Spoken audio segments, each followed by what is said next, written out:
Good evening, everyone, and on behalf of everyone at Alpha Communications, we thank you for having us. My name is Rebecca, and I am the CEO of Alpha, a consulting firm from Indy.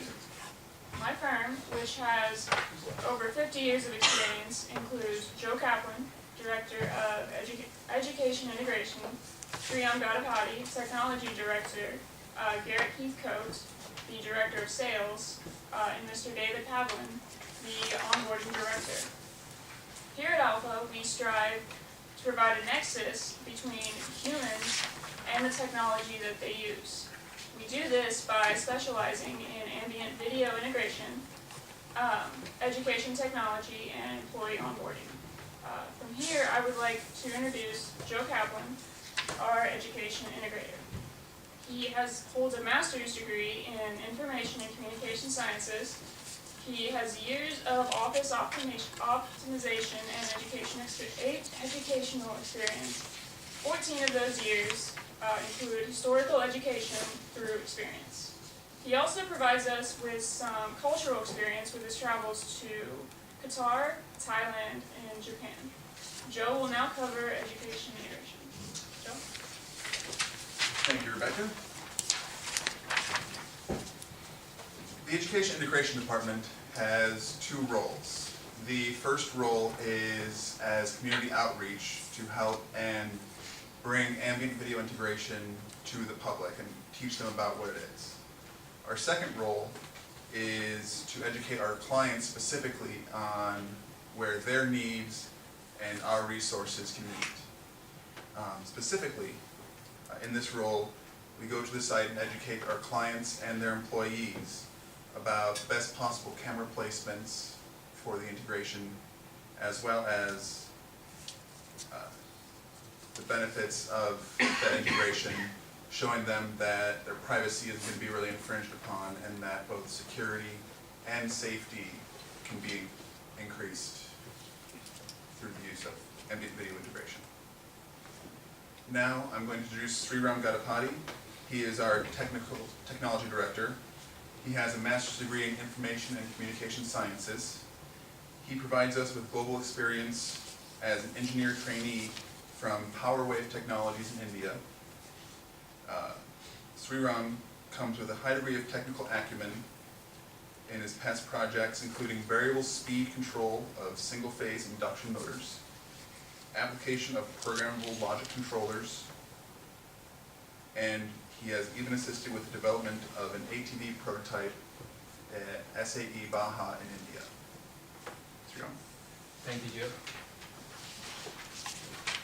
So, talking about ambient video networking, there is no one-size-fits-all in ambient video networking.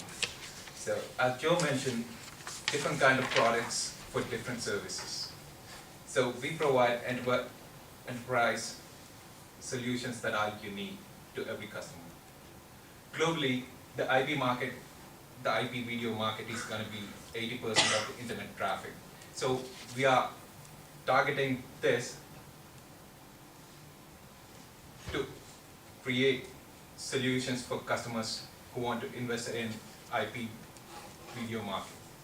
So we perform an analysis based on customer resources such as their network capabilities, resources such as training, and we also take up the legal considerations to install our systems. We also provide solutions in event where an out-of-box solution cannot fit your requirement. This includes creating a video and dashboard services, access services specific to your company. Next, I'll be talking about our Director of Sales, Garrett Heathcote. Garrett also holds a master's in information and communication sciences.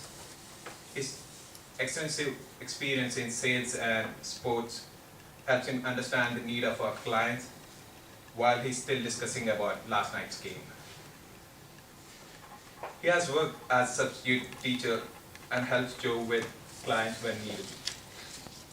Some of his projects include working as a substitute teacher and helping in 2011 and 13 Army Games. His travels include Mexico, Canada, Ireland, England, and Wales. Thank you, Cheryl.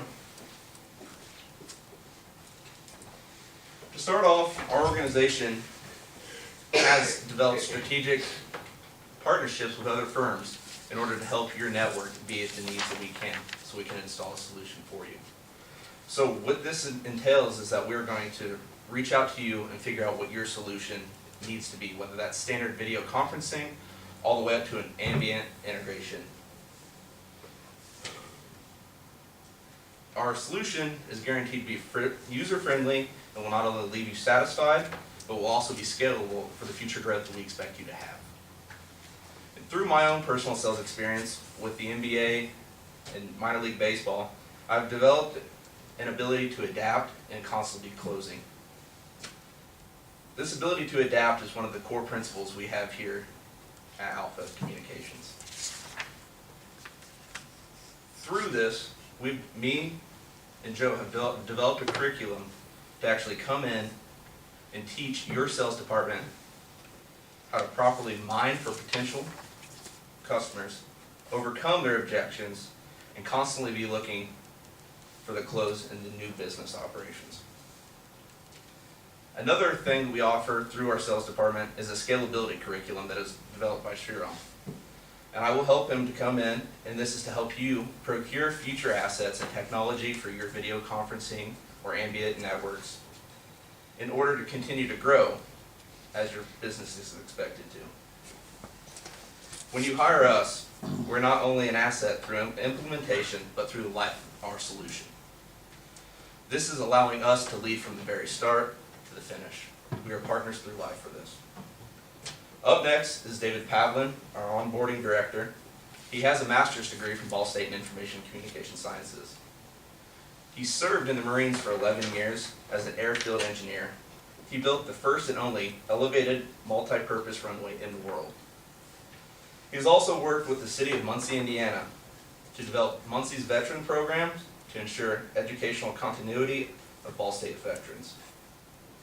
He brings a wealth of cultural expertise from his world travels, including Germany, Ireland, Portugal, Italy, Thailand, Kuwait, Iraq, and Qatar, and as well as living 4 years in Japan. Thank you, Garrett. Yes, sir. Next slide, please. We're gonna talk, I'm a little different than my colleagues, they're a little more technical than I am. We're gonna talk about change agents and airplanes. And I'm gonna do this through a little story. Years ago, I was sent to build my very first runway in Kuwait. We got there, and the logistics officers and everybody with these 10-pound brains thought it'd be a great idea. Let's build a runway right here at this camp, instead of flying all the troops and equipment into Kuwait International Airport and then trucking them up north, because it would save money. It makes sense. Well, if you know anything about Kuwait, their sand is no good for construction. It can't be built. And they're like, well, we're not going to give you any money for funding for concrete to build a genuine runway, so build it out of sand. It can be done. It takes a lot of water and a lot of time. So we spent a good month putting this runway together. It involved lots of water, lots of man hours, lots of equipment hours. And I need somebody. Hi, what's your name? Emily, please. Emily, nice to meet you. Have you ever seen an airplane land on sand? No, I haven't. Have you ever been in an airplane that's landed on sand? No, I haven't. No, I wouldn't think so. It sounds kind of a scary thought, because we are accustomed to landing on concrete runways, are we not? So, what do you think happened? Take a wild guess. It's a whole brand new 2,000-foot runway that no one would touch. None of the pilots would land on it. They get really close and then they fly away like scared little pigeons. They're terrified because they thought they were going to crash within right. And it took 2 months before someone had enough guts to land on it. Some senior pilot that had done it before, he finally landed on it. And then it exploded. Everybody wanted to land on it. That one individual was our change agent. And that's what we do here at Alpha. We go in because technology is scary. The moment we start talking about cameras, people are concerned about privacy, They're concerned about people watching me pick my nose or something weird like that, and they get very uncomfortable. So we let you go in, and we let your employees dig around with the equipment. They let you play with it. You can destroy it. You can watch what it does. You get comfortable with it, and then those become our change agents for your company. The ones that embrace the technology, so everyone else will embrace the technology. Because we spend all this time onboarding our employees, but we never really onboard our technology. We just buy it and put it in, and we just assume. And we've all been there where we have this new equipment, but we don't use that because we don't like it. And well, that's the problem. So that is what we do here. We find those change agents that are willing to play with the technology, they're willing to look at the cameras and mess with it, and they're the ones that do all the work for us. Up next, I'd like to reintroduce Rebecca Cronk, our CEO. She holds a master's degree in Information and Communication Sciences. She's worked 5 years at Anderson Community Schools with their technology department and 3 years with Yorktown. 3 years at Ball State University. She also helped develop iPad integration at Yorktown Schools and brings a considerable amount of cultural experience with trips to France, Italy, Canada, and Mexico. Rebecca. Thank you, David, for that introduction. Based upon our different skills and experiences that we possess, our team is more than qualified to help provide that connection between humans and technology that is used. We achieve this by specializing in ambient video integration, education technology, and employee onboarding. We would now like to open the floor for any questions. This might be to David, or I guess anyone can answer. How do you go about, I guess, picking your change agents? Because, like I said, one I can think of already has a pretty full workload. The go-getters have a pretty full workload. How do you work around them? What we usually do is we go in with the understanding of what the company has a desire for. Depending on the needs, they would like low power surveillance cameras or something like that. And we do a needs assessment and we do a couple of surveys, and we find the ones that are they're kind of on the edge of just going with the technology. Like, well, they're moderately comfortable with it. It's all done, so it's all private. The only people who know who are taking these surveys is the 5 of us. And we find those and contact them to find out if they would actually be willing to play with this technology, to have an understanding of how it works. Does that answer your question? Yeah. Any other questions? Let's have another question.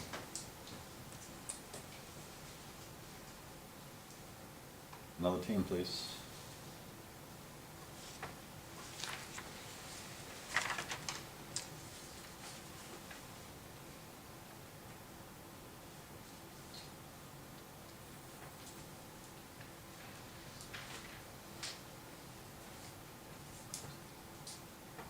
If there are no further questions. There are further questions,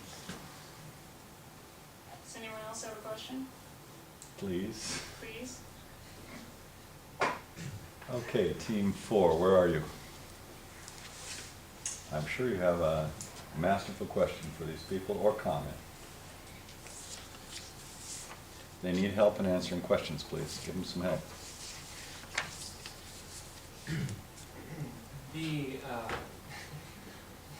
The story that you used on about the whole sand, that was from personal experience, correct? Yes, it was. Okay. How long did that end up lasting? The runway? The runway. Great question. It lasted for, if I understand, you do want to know how long they used the runway for, or how long did the runway withstand being landed on? Well, both. So not only how long did it last, but when you introduce new technologies as well, how long will that last before? Oh, I understand what you're saying. The runway lasts for 1 landing, and then has to be repaired.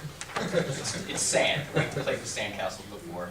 The second question is usually just similar to the iPhone or any new technology. Once you get your hands on it, the next iteration is usually less threatening to those individuals because they're very familiar with it. When you made the jump from the radio to the television, it was quite a massive leap. When we went from regular old mashing cell phones to the iPhone, it was a large leap, and we expect the same integration with videos when you're used to the one that you hold in your hand, which can be threatening because you can wave it around, even what's behind it, to knowing like, well, it's just there monitoring us. Those are sort of a paradigm shift in understanding that technology. Thank you. All right, I'd like a team to express our professional courtesies, please.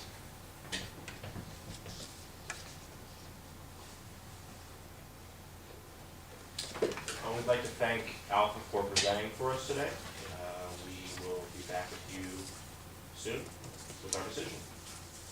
Thank you. Okay, David, how do you spell your last name? Pavlin. Pavlin. Thank you. And as soon as we're ready, we can have some critiques, please. It's going to take me a second.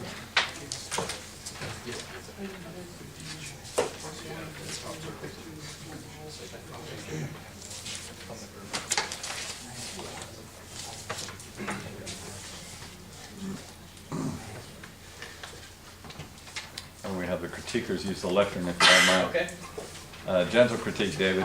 You're leaning on the lectern, trying to look, you know, sort of relaxed, but I apologize. apology accepted. It's not as professional as it might be. So just stand there for a second. Let me see you not lean on it. Show us how you would, here, talk to me about how do you grade sand How and do you keep it grade wet? sand? Grade it down, you know, like with a bulldozer or whatever. How do you grade it? Are you leaning? Um, I thought so. Aren't you leaning with your elbow on the lectern, I am. sir? Don't do that. Practice. Yeah, you might hold it like this, you know. That's better. I mean, it's a little like the preacher, but, you know, not so bad. So tell me how you grade sand and get it wet. And then, please, whoever's ready, go ahead and go up. Yeah. we You're practicing using the lectern. douse it with thousands of gallons of water first, then it's compacted with a roller, which I'm sure you've seen on highway Uh-huh. construction, and then it's graded with a road grader On top of the roller. after the roller's gone. Huh. And The then roller it's- is not last. It will be Go ahead, last. Ed, we're ready to And then go. it's recompacted with a sheep's foot, which makes a smaller compaction rate, regraded, re-rolled, and you need 1,000 gallons of water for every 1 inch. Yeah, in the desert, my lord. Can you use seawater? Can I see water? Seawater? Oh, that's fine. Water's water. So what do? You get seawater or fresh water in the desert? We got it from Nestle. So that's probably treated fresh water, isn't it? I would assume so. Whoa. Top dollar government money. Plenty of money to fight that one. Okay, one other question is, so how many water trucks did you use? Did you use them in parallel or just one or what? We would use, it's 130 feet wide, so you would use 3 water trucks Driving parallel? side by side. I see. And it's been a while, it's been about 12 years, but I think we needed about 40 a day. 40 Trucks a day.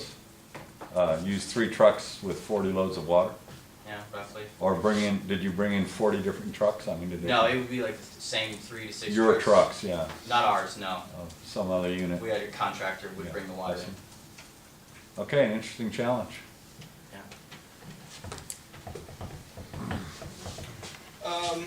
Overall, we did like it. Thought it was good.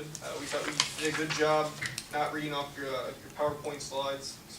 Also with your notes, we thought you did a good job trying not to read from your notes.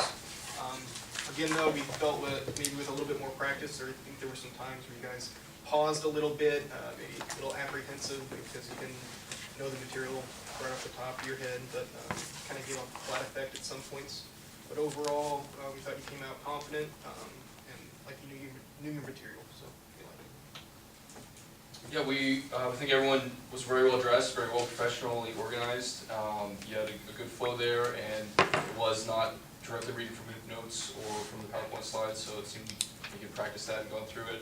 A couple of times where it was kind of shaky, maybe just a loss of thought track, but everyone seemed to recover nice, and they pulled it together very, very well led and projected and well spoken. Thank you. Thank you very much.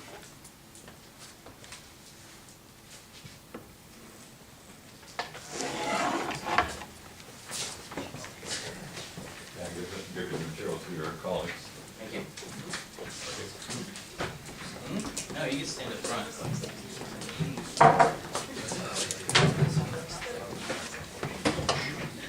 All right, I also thought this was a good presentation, and the audience is exhausted with this. You see how interested they were to ask good questions, and the answer is no. They just want it to be done, just like you do, and just like we do, except I will say to the classes that they need as much courtesy as you got from their work, and I want you to remember this if you're in the Accenture Challenge or when you're making a pitch to a company. They've seen it a lot, and it's kind of a measure of your audience's professionalism, but don't count on it if they will remain interested in you. Sometimes you will find very impatient managers who will, just put a lot of pressure on you, especially if they've already made a decision in their head and you're not it. And at that point, you're just like somebody playing a football game or a basketball game or something, and you're not going to win. It's really sort of a test of your own spirit if you can maintain your professionalism and say, well, maybe when they hire the first company, they'll be disappointed and they'll remember us and they'll hire us later. So remember, it's not just the immediate victory you're looking for, but it's the war, not the battle. Now, the professional appearance is great, and several of you, and I'm going to, Sharam, you're one of them, as young people and smart people, you have a nice facial expression, and you're interested in what you're talking about, and it's pleasant to watch you. And that's one of the things that all of you have, especially early on in your careers. You have this youthful engagement. You're not jaded, or your face doesn't look like you've been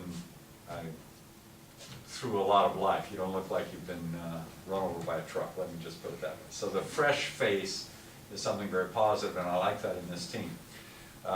Some negatives, some areas for improvement.